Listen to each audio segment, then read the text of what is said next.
एक ऐसा जानलेवा कंपटीशन जिसमें हर एक गांव से कुछ लोगों को चुना जाता था। अगर वो मेंबर्स एक बार कंपटीशन में शामिल हो गए तो पीछे हट नहीं सकते। पूरे कंपटीशन के अंदर तो कई खतरनाक क्रिएचर्स भी शामिल हो जाते हैं। इस रोमांचक कहानी की शुरुआत होती है एक बहुत ही बड़ी किंगडम को दिखाते हुए। इस किंगडम के राजा बहुत ही ज्यादा काइंड हार्टेड थे जो लोगों की मदद किया करते। हमें अब राजा के महल को दिखाया जाता है जहाँ सभी उनके सेवक शामिल होते हैं। उस जगह पर तो गॉन नाम का उनका एक राइट हैंड भी था जो हर समय पर राजा की सुरक्षा करता। गॉन ने बहुत ज्यादा महारत हासिल करके रखी थी फाइटिंग स्किल्स में। राजा तो हमेशा लोगों की मदद करने का ट्राई करते हैं और आज भी वो लोगों से मिल रहे होते हैं। जिन्हें भी जरूरत होती वो राजा के पास चला आता। उसी तरीके से हम दो लोगों को देखते हैं जो कुछ अजीब सी चीज लेकर राजा के पास आ रहे थे। उनमें से एक आदमी था तो एक औरत। दोनों ने मिलकर बताया कि ये सारा उपहार पास वाले राजा के किंगडम से आया है, यानी वो राजा से दोस्ती का हाथ बढ़ाना चाहते हैं। राजा इस बात से खुश हो रहे थे। उन्होंने ये उपहार एक्सेप्ट करने के लिए बोला। उस उपहार के चारों तरफ सोने के छोटे छोटे टुकड़े मौजूद थे। अब ये चीजें क्या है इस पर गॉन को शुरुआत में ही शक हो गया था, लेकिन वो इससे पहले कुछ करता तब तक वो आदमी और औरत उस उपहार को ऊपर फेंक देते हैं। उनके इंटेंशन साफ दिख रहे थे कि वो यहाँ राजा से दोस्ती का हाथ नहीं बल्कि उनके ऊपर हमला करने आए थे।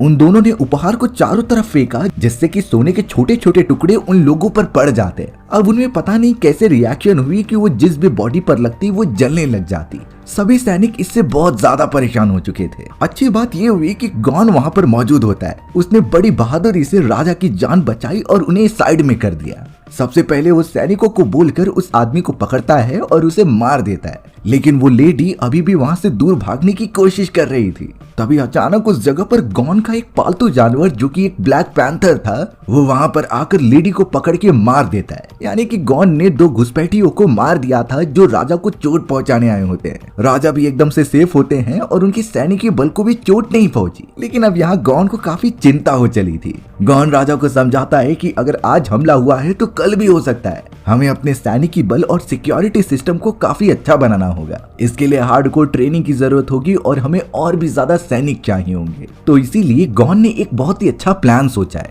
गॉन ने राजा के सामने एक थॉट रखा कि उन्हें कंपटीशन कराना चाहिए। ये कंपटीशन बहुत ही बड़े लेवल पर होगा। हम हर एक गांव में से 3 मेंबर्स को चुनेंगे जो इस कंपटीशन में पार्टिसिपेट करेंगे। उस पूरे प्रोसेस में हमें पता चल जाएगा कि जिन लोगों को चुना गया है वो हमारे सैनिकी बल में ज्वाइन होने के लायक है भी कि नहीं। इससे रिजल्ट ये निकलेगा कि उन लोगों को सबसे बेस्ट सैनिक मिलेंगे। इस पूरे कंपटीशन को गॉन ही ऑर्गेनाइज करने की मांग कर रहा था। अब गॉन के इतने अच्छे प्रपोजल के कारण राजा मान जाते हैं और उसे परमिशन भी दे देते हैं। गॉन को पूरी छूट मिल चुकी थी कि वो जिस तरीके से काम करना चाहे और जिस तरीके से मेंबर्स को चुनना चाहे वो कर सकता है। गॉन ने तो अपने सैनिकों को उस कंपटीशन की तैयारी करने के लिए भी बोल दिया। ये कंपटीशन मल्टीपल लेवल का होने वाला था। कई सारे खतरनाक हर्डल्स आने वाले थे जो कोई सोच भी नहीं सकता। अब गॉन यहाँ पर अपने एक ईगल के साथ आता है। उसने गिने चुने गांवों में एक लेटर भेजने का डिसाइड किया जिससे कि वो 3 मेंबर्स को चुन ले। अब ये 3 मेंबर्स कौन होंगे वो वही गांव वाले डिसाइड करेंगे। गॉन का ईगल उन टारगेटेड गांव के अंदर चला जाता है और उस लेटर को दे देता है। यानी यहाँ से कंपटीशन की आखिरकार शुरुआत हो चली है। अब दूर कहीं पहाड़ों में हमें एक गांव दिखाया गया जहाँ पर सभी लोग पानी के लिए बहुत ही तरस रहे होते हैं। वहाँ पानी की बहुत कमी थी और समय समय पर पानी दिए जाते। गांव वाले कतार में खड़े होते और सैनिक उन्हें प्रॉपर पानी प्रोवाइड करते। कई देर तक पानी देने के बाद अब जब पानी बंद करने का समय आ चुका होता है तो वो सभी को पीछे हटा देते हैं, क्योंकि एक लिमिट होने के बाद वो किसी को भी और पानी नहीं दे सकते। जिन बेचारे लोगों को पानी नहीं मिला उन्हें प्यासा ही रहना पड़ता है। पूरे गांव में इसी तरीके का सिस्टम था कि कोई एक दूसरे की मदद नहीं करे, क्योंकि सबसे पहले वो अपनी रिक्वायरमेंट पूरी करेंगे उसके बाद दूसरे पर जाएंगे। उस पूरे पानी के सिस्टम को दरवाजे से बंद कर दिया जाता है ताकि कोई अंदर ना घुस पाए। पर उसी चैम्बर के अंदर हमें एक आदमी दिखाया गया जो चोरी चुप के अंदर घुस रहा था। उसका नाम डोंग होता है जो कि अब अंदर जाकर पानी पीने लगा। ये पूरी तरीके से इल्लीगल था। डोंग भी उसी गांव का रहने वाला होता है जो हमेशा रूल्स को तोड़ने के ही पीछे पड़ा रहता है। अब थोड़ी देर बाद सैनिकों को डोंग दिखाई देता है तो वो उसे पकड़ने के पीछे भागने लगे। वो काफी चंचल होता है तो वो यहाँ से वहाँ बड़ी आसानी से भाग जाता है। बहुत सारे सैनिक डोंग के पीछे मौजूद थे। अब इतने सैनिक जब यहाँ से वहाँ भाग रहे थे तो कई लकड़ी के टुकड़े नीचे गिरने लगे। उसी लकड़ी के टुकड़ों के पास एक बच्ची मौजूद होती है जो उसके नीचे आने वाली थी। अगर वो उसके ऊपर गिर गए तो लड़की शायद मर भी सकती है। लेकिन ऐसा होने से पहले वहाँ पर चुन नाम का एक आदमी आता है जिसने कि उस लड़की को बचा लिया। वो बहुत ही बारीकी से लड़की को साइड में लेकर आ जाता है। अब पता चला कि काफी ज्यादा भागने के बाद सैनिकों ने डोंग को पकड़ ही लिया है। उसे गांव के राजा के पास लेकर आया जाता है और उसे बंदी बना लेते हैं। गांव के राजा डोंग से बहुत परेशान हो चुके थे। उन्होंने डिसाइड कर लिया कि अब डोंग को सजा देनी ही पड़ेगी। वो सब बिल्कुल भी नहीं सोच सकते कि डोंग इतना ज्यादा गिर सकता है कि वो दूसरों का पानी पिए। डोंग को लटका दिया गया था और सभी उसे कड़ी से कड़ी सजा देने की मांग करते हैं। लेकिन अब यहाँ राजा कुछ फैसला सुना पाते उससे पहले वहाँ ईगल आ जाता है। ये ईगल गॉन का ही था जो एक लेटर लेकर आया था। उसे पढ़ने के बाद राजा समझ गए कि आखिरकार कंपटीशन में क्या करना है। उन्होंने अपने सारे गांव वासियों को बताया उस कंपटीशन के बारे में, जिसमें से उनके गांव से 3 मेंबर्स को चुना जाएगा। 3 ऐसे मेंबर्स जो बहादुर हों और कंपटीशन में अच्छी तरीके से पार्टिसिपेट कर पाए। अब राजा ने जैसे इन चीजों के बारे में बताया तो डोंग जो कि लटकाया गया था वो बोलने लगा कि मैं इस कंपटीशन में जाऊंगा। सभी इस बात से सहमत थे क्योंकि डोंग भागने में बहुत ज्यादा माहिर था। राजा कंपटीशन के बारे में ये भी बताते हैं कि जो भी इसमें पार्टिसिपेट करेगा उन्हें अच्छी खासी पोजीशन दी जाएगी सैनिकी बल में, और इतने बड़े साम्राज्य की सैनिकी बल का हिस्सा होना बहुत ही गर्व की बात थी। इन चीजों को सुनने के बाद चुन भी रेडी हो जाता है वहाँ शामिल होने के लिए। तीसरे मेंबर के लिए कैंग नाम के एक आदमी को चुना गया था, यानी उन गांव से 3 मेंबर चुन लिए गए होते हैं जो कंपटीशन में पार्टिसिपेट करेंगे। अब राजा चाहते थे कि ये तीनों कंपटीशन में पार्टिसिपेट करके जीत जाए, इसीलिए वो उन्हें मोटिवेट करते हैं और कई सारी बातें बताते हैं। गांव के राजा ने सबसे पहले डोंग को अपनी एक कंघी दी। ये कंघी उसके मदर की थी जो जन्म देते समय मर चुकी थी। ये उनकी आखिरी निशानी है तो वो डोंग को ये दे देते हैं। बारी आती है जब चुन की तो राजा उसे एक भाला दे रहे थे। ये भाला भले ही टूटा हुआ था लेकिन ये बहुत ही ज्यादा स्ट्रॉन्ग होता है। राजा ने बताया कि ये भाला उसके भाई का हुआ करता था। भाई का नाम सुनते ही चुन को थोड़ा सा ठेस लगा क्योंकि यहाँ हमें पता चला कि चुन का भाई मर चुका है। अब उसके पीछे क्या रीजन है ये थोड़ी देर में ही पता चल जाएगा। डोंग, चुंग और कैंग रेडी हो चुके थे कंपटीशन की तरफ जाने के लिए। वो सब जल्द से जल्द अब उस रास्ते पर निकल पड़ते हैं, पर उन्हें दूसरे साम्राज्य तक पहुंचने के लिए एक रेगिस्तानी वाले इलाके को पार करना होगा। इसमें कुछ दिनों का समय लग सकता है तो वो जल्द से जल्द निकल गए। डोंग, चुन और कैंग तो जब बहुत ही लंबे रास्ते पर आगे बढ़ते रहते हैं तो उन्हें रेगिस्तान में कुछ क्रिएचर्स का सामना करना पड़ा। ये क्रिएचर्स बहुत ही बड़े बड़े स्कॉर्पियंस होते हैं जिनके अंदर काफी ज्यादा वेनम भरा हुआ था। ये सारे स्कॉर्पियंस रेत के अंदर मौजूद होते हैं जिससे कोई इन्हें देख न पाए, और जब कोई शिकार इनके पास आता था तो ये उनके ऊपर हमला कर देते थे। इन्हीं चीजों की वजह से डोंग, चुंग और कैंग को उनका पता नहीं चलता और वो आगे बढ़ते रहते हैं। कैंग का जब बिल्कुल भी ध्यान नहीं था तो वही बड़ा सा स्कॉर्पियन बाहर निकलकर उसे मार देता है, यानी कि कैंग की अब जान जा चुकी है। लेकिन स्कॉर्पियन जब डोंग और चुन के ऊपर हमला करने आए तो वो दोनों बहुत ही अच्छी तरीके से फाइट करते हैं। दोनों ने काफी अच्छी तरीके से उससे टक्कर दी और उनके बॉडी को डैमेज पहुंचाने लगे। कोई भी स्कॉर्पियन ऐसा नहीं था जो उनसे जीत पा रहा होता है। अच्छी बात तो ये थी कि डोंग और चुंग एक साथ मिलकर काम कर रहे थे। उन दोनों के कोलैबोरेटिव एफर्ट के कारण ही वो उस बड़े से स्कॉर्पियन को हरा पाए हैं। उस स्कॉर्पियन को खत्म करने के बाद अब वो दोनों आगे बढ़ते हैं बिना कैंग के। बहुत ज्यादा रात हो जाने के कारण उन्होंने वहीं पर रुकने का डिसाइड किया। वो दोनों आग लगा लेते हैं और अपने बारे में कुछ बातचीत करते हैं। यहाँ जाकर हमें पता चला कि उन दोनों का ही अपना एक अलग ही रीजन है इस कंपटीशन में पार्टिसिपेट करने का। डोंग ने बताया कि वो इस कंपटीशन के जरिए सिटी में जाकर अपने फादर के बारे में पता लगाना चाहता है, क्योंकि डोंग के फादर कई साल पहले गायब हो चुके थे। वो आखिरकार कहाँ पर गए इसका कुछ अंदाजा नहीं। वहीं चुन के पास भी अपना एक रीजन होता है। उसने बताया कि उसका एक बड़ा भाई मारा गया और जाने अनजाने में वो उसी सिटी के अंदर मारा गया होता है जहाँ पर ये कंपटीशन ऑर्गेनाइज किया गया है। चुन को तो पार्टिसिपेट करके गॉन नाम के उस आदमी से बदला लेना था अपने भाई की मौत का, क्योंकि कहीं ना कहीं चुन को पता है कि गॉन दुश्मनों से मिला हुआ है। वो किसी का भी साथ नहीं दे सकता, सिर्फ उसे सत्ता चाहिए। उन दोनों ने ही एक दूसरे की मदद करने का डिसाइड कर लिया था। अब दूसरी तरफ हमें वही किंगडम में दिखाया गया जहाँ पर गॉन मौजूद होता है। गॉन के पास तो अब काली पोशाक पहने हुए एक आदमी आता है जो इस किंगडम का बिल्कुल भी नहीं था। ये एक दुश्मन साम्राज्य का आदमी था जो कि अब गॉन के पास आकर उससे बातचीत करने लगता है। इन चीजों से इतना तो पता चल गया कि गॉन भी उन सारे दुश्मनों से मिला हुआ है। वो ये सारा कंपटीशन इसीलिए करा रहा था ताकि राजा को गुमराह किया जाए और उसे मारकर वो पूरी सत्ता को अपने हाथों में ले ले। क्या पता वो अपने प्लान में कामयाब हो पाएगा कि नहीं, लेकिन गॉन ने आज तक जो ठान लिया था वो करके ही रहता है। अब सुबह होने के बाद हमें रेगिस्तान में दिखाया जाता है जहाँ पर डोंग और चुन आगे बढ़ रहे थे। तभी अचानक उन्हें एक लेडी दिखाई देती है जो घोड़े पर सवार होकर वहां से दूर जा रही थी। दरअसल इस लेडी का नाम जैगिंग होता है। ये भी उस बड़े से होने वाले कंपटीशन में पार्टिसिपेट करना चाहती थी। अब जैगिंग इसीलिए तेज जा रही होती है क्योंकि उसे पता है कि इस जगह पर रेतीला तूफान आने वाला है। डोंग और चुन को इन चीजों के बारे में आइडिया नहीं था। जब उन्होंने पीछे मुड़कर देखा तो वो बड़ा सा तूफान बहुत ही तेजी से आगे बढ़ रहा था। डोंग और चुन किसी भी तरीके से वहां से बचते हैं और वहां से निकल जाते हैं। जैगिंग भी एक अच्छा मौका देखकर वहां से अपने घोड़े पर सवार होकर उस दूसरे साम्राज्य की तरफ चली गई थी। अब यहाँ से रास्ता बहुत पास हो चुका था और वो साम्राज्य तक किसी भी तरीके से पहुंच भी जाते हैं। ये एक ऐसा साम्राज्य था जो बहुत ही बड़े पैमाने पर फैला हुआ है। इसी साम्राज्य के अंदर वो बड़ा सा कंपटीशन होने वाला है। डोंग और चुंग जब वहां पर इंटर करते हैं तो 2 लोगों की डेड बॉडी को वहां लटकाया गया था। दरअसल ये दोनों जासूस थे जिन्हें की पकड़ा गया होता है। डोंग जब उन दोनों की बॉडी पर एक निशान देखता है तो वो बहुत ही जाना पहचाना लग रहा था। डोंग जिस प्रीवियस कबीले में रहता था ये निशान सेम टू सेम उनका ही होता है। फिलहाल डोंग इन चीजों पर ज्यादा ध्यान न देते हुए चुन के साथ अंदर चला गया था। हमें तो जैगिंग भी दिखाई गई जो उसी जगह पर पहुंच जाती है। अंदर आने के बाद डोंग और चुन की नजर उसके ऊपर पड़ गई और उन्हें पता चल गया कि ये वही लेडी है। वो दोनों तो उससे बातचीत करने के लिए भी आते हैं। उस जगह पर तो आपको सैनिक भी आ जाते हैं जो जैगिंग से वो सामान मांग रहे थे जो कि वो चुरा कर भाग रही थी। यानी वो रेगिस्तान में अपनी जान बचाकर इनसे ही दूर जा रही होती है। लेकिन जैगिंग उस सामान को देने से मना कर देती है और अब उन सैनिकों और जैगिंग के बीच एक घमासान लड़ाई होने लगी। जैगिंग बहुत ज्यादा तेज थी और उसकी फाइटिंग स्किल्स तो काफी लेवल अप होती हैं। उसने बड़ी आसानी से कई सैनिकों को डॉज किया और उन्हें डैमेज पहुंचाने लगी। लेकिन अब उस जगह पर दूसरे साम्राज्य का एक सिपाही आया था। उसने बड़ी आसानी से जैगिंग से वो सामान ले लिया और उसे बाकी सैनिकों को सौंप दिया। जैगिंग इससे गुस्सा तो हो गई थी लेकिन वो अब लड़ाई नहीं कर सकती। थोड़ी ही देर में वहां पर एंट्री होती है गॉन की जो अपने बड़े से ब्लैक पैंथर के साथ आया था। उसे देखकर पता नहीं क्यों जैगिंग थोड़ा सा डरने लगी। वो साइड से कहीं दूर चली जाती है।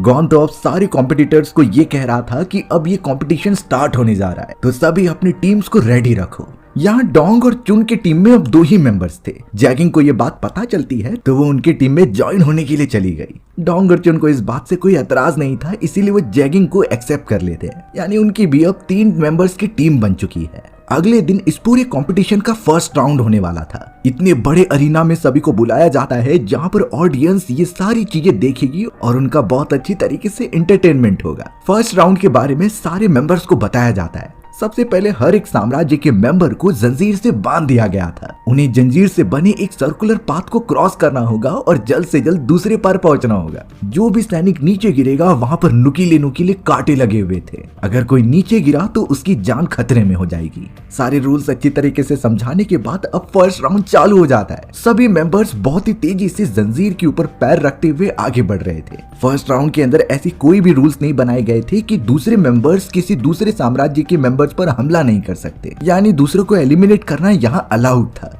तो कई मेंबर्स रेस कंप्लीट करने के बजाय दूसरों को ही पीछे ढकेलने लगे। एक साम्राज्य के मेंबर का तो पैर ही जंजीर के बीच में फंस जाता है। अगर ऐसा रहा तो वो सब आगे नहीं बढ़ पाएंगे। तो दूसरे मेंबर ने उसका पैर ही काटकर अलग कर दिया। इससे हम अंदाजा लगा सकते हैं कि उनके लिए ये लेवल कितना ज्यादा इंपॉर्टेंट है। एक एक करके कई मेंबर्स फर्स्ट राउंड को कंप्लीट करने में कामयाब होते हैं। डोंग, चुन और जैगिंग भी बड़ी आसानी से उस लेवल को कंप्लीट कर पा रहे थे। जो टीम सबसे लास्ट आई होती है उन्हें लूजर का टैग दे दिया गया। ये बहुत ही दर्दनाक टैग होता है जो उनके सीधा फेस पर लगाया जाता था। जितने भी लोग एलिमिनेट होते जाते उन्हें सजा के तौर पर बंदी बना लेते। और अब इसी तरीके से फर्स्ट राउंड खत्म होने के बाद अगले दिन दूसरे राउंड की बारी आती है। दूसरा राउंड और ज्यादा खतरनाक होता है। सेकेंड राउंड का टास्क ये था कि उन्हें एक गुफा में से सांप के अंडे को लाना था। ये कोई नॉर्मल सांप नहीं होता बल्कि बहुत ही बड़ा जायंट सांप होता है। आज तक कोई भी वॉरियर यहाँ से जिंदा वापस लौट ही नहीं पाया। सेकेंड राउंड के अंदर जो भी टीम उस सांप के अंडे को लाने में कामयाब हो जाएगी वो जीत जाएगी। सिर्फ वही टीम आगे जा सकती है यानी कि फाइनल राउंड में। कई मेंबर्स को इन चीजों के बारे में पता नहीं था तो वो डायरेक्टली उस माउंटेन की तरफ चले जाते हैं अंडे को लेने के लिए। सबसे पहले एक लेडीज का ग्रुप आता है। तीनों मेंबर्स लेडीज थी और वो हमेशा गलती ही किया करती।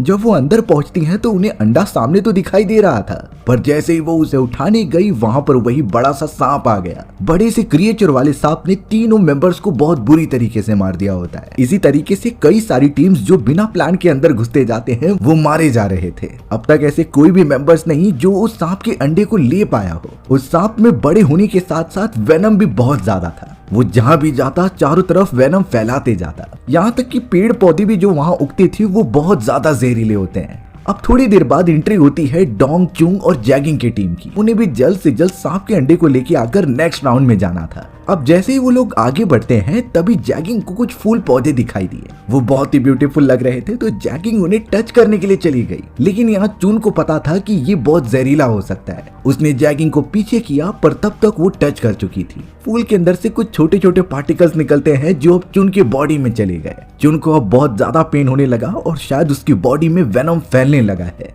वो तो ठीक से खड़ा भी नहीं हो पाता। चुन ने तो अब किसी भी हालत में डोंग और जैगिंग को बताया कि मुझे एक जड़ी बूटी की जरूरत है जो इसी गुफा में तुम्हें मिल जाएगी। अगर वो पिला दिया जाए तो वो ठीक हो सकता है। डोंग और जैगिंग के ऊपर अब ये जिम्मेदारी है कि वो चुन को ठीक करें। उन्होंने चुन को वहीं पर रख दिया और सीधा चले गए उस जड़ी बूटी को ढूंढने के लिए। हमें तो अब उस बड़े से सांप को दिखाया जाता है जिसने शायद डोंग और जैगिंग की लोकेशन का पता लगा लिया है। वो बहुत ही तेजी से उनकी तरफ बढ़ने लगा ताकि उन्हें भी मार सके।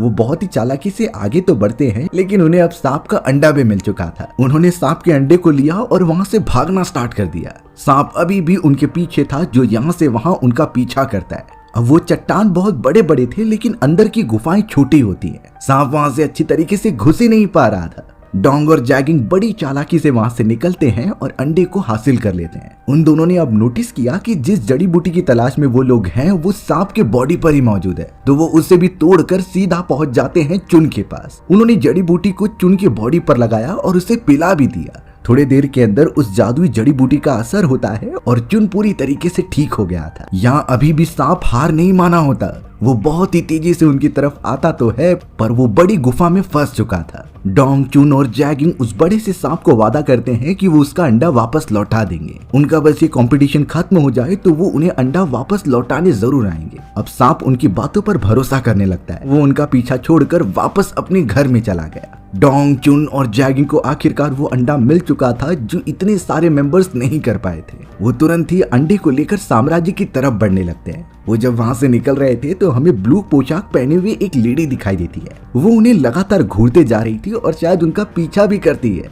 अब किसी भी तरीके से वो सभी साम्राज्य पहुंचे और गॉन को वो सांप का अंडा दिखाया। ऑफिशियली अनाउंस कर दिया गया था कि यहाँ डोंग, चुन और जैगिंग की टीम जीत चुकी है सेकेंड राउंड, यानी वही टीम है जो थर्ड राउंड में जाएगी। तीनों खुश तो हो रहे थे लेकिन गॉन ने एक शॉकिंग बात बताई। वो कहने लगा कि तीसरे राउंड में सिर्फ तुम तीनों में से एक ही विनर बनेगा और उसे ही हमारे साम्राज्य की सैनिकी बल में स्थान मिलेगा। डोंग, चुन और जैगिंग इस बात से शॉक हो गए क्योंकि वो तीनों यहाँ पर आए थे। अब इस तरीके से वो एक दूसरे से नहीं लड़ सकते। डोंग और जैगिंग बहुत सोचते हैं और उन्होंने आपस में डिसाइड कर लिया कि वो थर्ड राउंड में नहीं जाएंगे। उन्होंने बिना लड़े चुन को ही आगे बढ़ा दिया है, यानी चुन जीत चुका है, उसे ही थर्ड राउंड का विनर बनाया जाए। पर गॉन के रूल्स इस तरीके से बिल्कुल भी नहीं थे। उसने फाइनल कर दिया कि तुम तीनों को फाइनल राउंड में लड़ाई करनी होगी एक दूसरे से, तब जाकर ही तुम तीनों में से एक विनर चुना जाएगा। इस तरीके से रूल्स तोड़ना मतलब तुम्हें सजा मिलेगी। डोंग, चुन और जैगिंग तो अब इन चीजों के पीछे मजबूर हो चुके थे, बट तभी एंट्री होती है उसी ब्लू पोशाक वाली लेडी की। डोंग उसे देखकर थोड़ा चौंक गया क्योंकि उसने रेगिस्तान में भी इस ब्लू पोशाक वाली लेडी को देखा था। वो पूछने लगा कि आखिर तुम कौन हो, हमारा पीछा क्यों कर रहे हो। वो लेडी तो अब डोंग को बताने लगी कि तुम एक दूसरे साम्राज्य के सैनिक हो, तुम इस साम्राज्य से बिल्कुल नहीं बिलोंग करते हो और तुम्हें अपनी जिम्मेदारी निभानी है। डोंग शुरुआत के लिए इन चीजों पर भरोसा नहीं करता, इसीलिए वो लेडी डोंग, चुन और जैगिंग को एक केव में लेकर जाती है। डोंग को बहुत ज्यादा कंफ्यूजन हो रहा था, इसीलिए वो लेडी डोंग को अपना खून अपने हाथ पर लगाने के लिए कहती है। डोंग वैसा ही करता है जैसा लेडी ने कहा और जब ब्लड उसके कंधे पर लग रहा था तो उसके हाथ पर वही दूसरे साम्राज्य का एक टैटू निकल कर आता है। ये टैटू उन सारे राज्यों का था जो इस साम्राज्य के दुश्मन है और इससे ये बात क्लियर होती है कि डोंग उन्हीं दूसरे साम्राज्य से बिलोंग करता है। चुन को जब ये बात पता चली तो वो काफी गुस्सा हो गया क्योंकि वो दूसरे साम्राज्य वाले उसके भी दुश्मन थे, यानी डोंग उनके साथ है और इतने समय तक वो दुश्मन का साथ दे रहा था। चुंग वहां से गुस्से में जाने लगता है पर जैगिंग उसे समझाती है कि हम तीनों को साथ ही रहना चाहिए। ब्लू पोशाक पहनी हुई वो लेडी डोंग को काफी सारी चीजें बता रही थी। वहीं दूसरी तरफ अब एक और लेडी चुन के पास आती है और उसे कहती है कि तुम्हें अपने दोस्तों का साथ इस तरीके से नहीं छोड़ना चाहिए,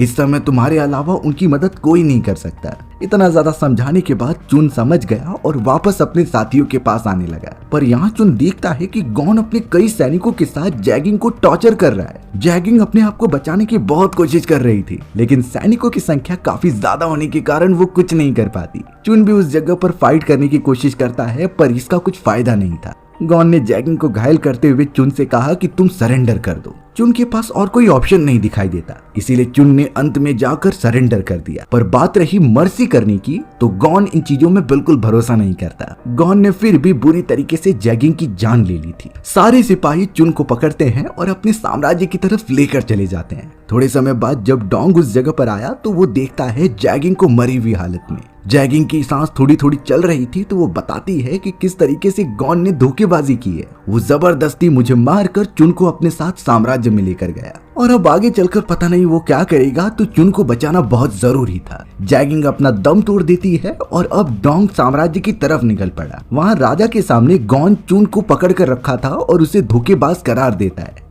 गॉन के हिसाब से चुन को खत्म कर देना चाहिए जितना जल्दी हो सके, पर कुछ डिसीजन लिया जाता। इससे पहले एंट्री होती है डोंग की।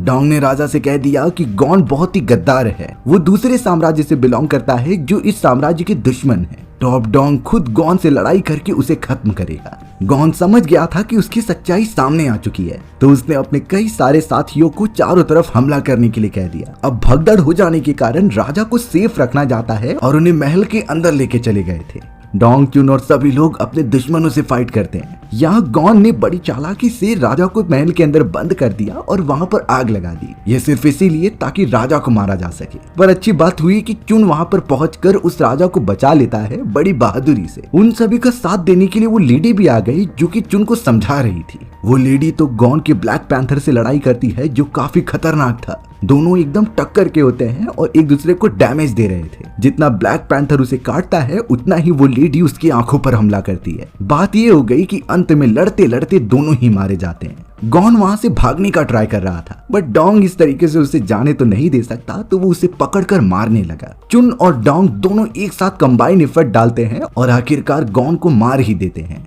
गॉन के मरने के बाद अब सब कुछ ठीक हो चुका था। गॉन के सभी साथियों को भी बंदी बना लिया जाता है। राजा को सब कुछ सच्चाई पता चल चुकी थी, इसीलिए अब वो डोंग और चुन से काफी इम्प्रेस थे। उन्होंने दोनों से पूछा कि तुम्हें क्या चाहिए, वो मैं पूरा करूंगा। चुन ने रिक्वेस्ट की कि इस साम्राज्य में जैगिंग की एक बड़ी सी स्टैचू बनाई जाए, इससे वो कितनी बड़ी वॉरियर है ये सभी को पता रहेगा। वहीं डोंग ने ये कहा कि सांप का वो लिया गया अंडा वापस कर दिया जाए, क्योंकि डोंग ने सांप से वादा जो किया था। राजा इन चीजों को समझते हैं और उनकी ये रिक्वेस्ट पूरी कर देते हैं। साथ ही साथ राजा ने चुन को अपने पूरी सेना का सेनापति बना दिया था, यानी आज से चुन ही उसकी सेना को लीड करेगा। दोनों की विशेष पूरी हो जाती हैं और कुछ समय बाद हमें साम्राज्य के अंदर जैगिंग की एक बड़ी सी स्टैचू दिखाई गई। चुन और डोंग अपने अपने रास्ते निकल चुके थे, लेकिन उनकी दोस्ती कभी खत्म नहीं होने वाली। वो जब भी मिलेंगे अपनी दोस्ती को याद रखेंगे। हमारी भी कहानी इसी तरीके से यहीं खत्म हो गई। सो व्यूअर्स, आपको ये स्टोरी कैसी लगी कमेंट सेक्शन में बताना भूलना मत। और अगर आपको मेरा एक्सप्लेनेशन 1% भी अच्छा लगा होगा ना, तो वीडियो को लाइक एंड चैनल को सब्सक्राइब जरूर कर देना।